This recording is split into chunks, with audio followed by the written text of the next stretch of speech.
I'm Angie Austin. Hello, I'm with Oil and Gas 360, and we're here at EnerCom's 2018 Oil and Gas Conference in Denver, Colorado. And joining us is Steve Toth. Hi, Steve. Hi. Steve is the Vice President of Corporate Development and Investor Relations with Bellatrix Exploration. Welcome. You having fun at the event? That's great. We've been here all morning, met with a bunch of investors already, so yeah, it's a great event.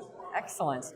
All right, let's talk a little bit, Steve, about your company's core asset area, where it is located in the basin, and briefly talk about your approach to drilling and developing your assets at Bellatrix. Sure. Bellatrix has just under 400,000 net acres. We're primarily focused in Alberta, in a portion of Alberta called the Deep Basin, which is where we've decided to focus our assets because of a lot of preferential reasons. Number one, it's an area with stacked hydrocarbon formations, so it makes it easy from a surface location to drill multiple wells on different layers underground. Secondly, it's year-round access, so we can access our wells and rigs. We can go year-round if we choose to do that. Right. And finally, it's an area where we're right along the Nova gas transmission system. So from a market egress perspective, we can get our gas to market very easily.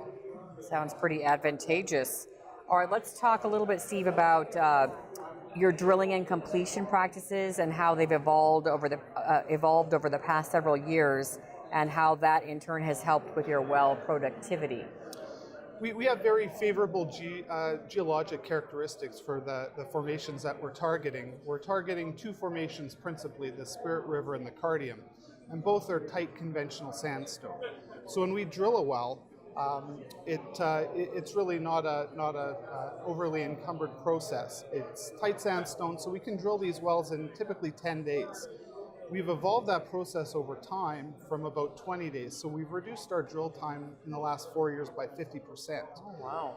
That's really benefited our cost profile. Yeah. We're down to about 3.4 million drill, complete, equip, and tie-in. And the real benefit for us, because it is a tight sandstone, is that we really don't have to frack these wells with large, intensive fracture stimulations.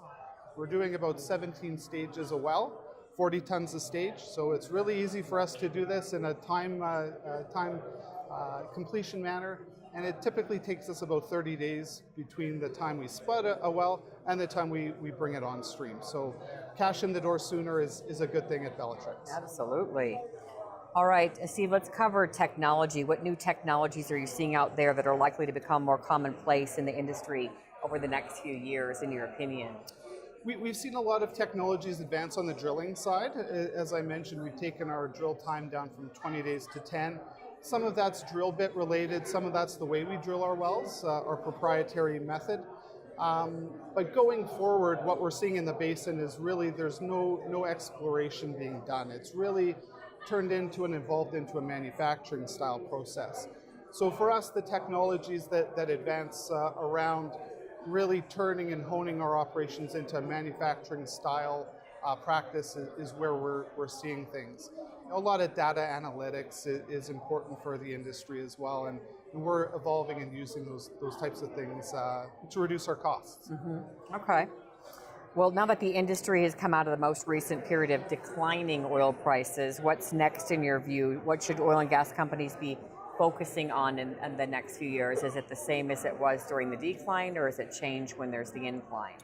It's changing a little bit. I mean, it's been a tough couple of years, that's for sure. For Bellatrix, we're quite constructive on oil and natural gas prices. And we have the benefit of having top-class plays in both oil and natural gas. So we're a little commodity agnostic. We'll drill where the rate of return is best for the company and for shareholders.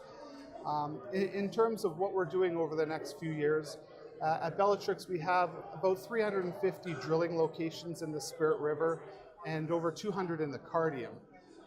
Our current pace of development is about 15 wells per year, so we have decades of drilling opportunities, and it's really ways for us to advance and bring that value forward for shareholders.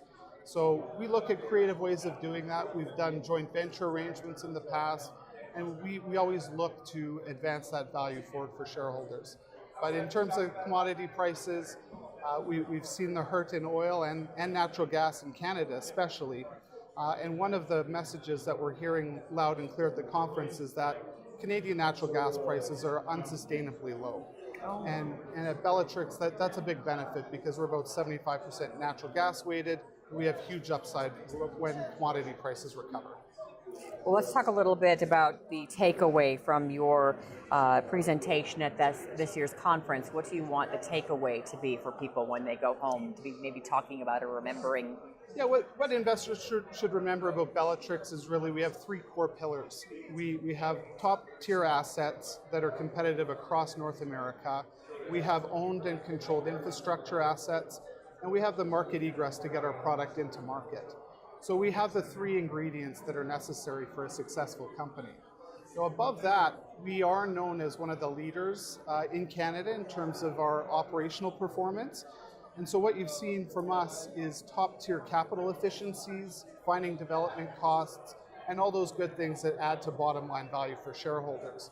And I guess the final remark I would leave investors with is, to the point on natural gas prices, we have huge torque and upside for those investors that like that exposure. For every 10-cent move in in natural gas prices, Bellatrix reaps about $6.5 million of additional cash flow. So quite a big benefit for us, when AECO is sitting around $1.50 today. Absolutely. Well, thank you so much, Steve Toth. He is with Bellatrix Exploration, and I'm Angie Austin with Oil and Gas 360.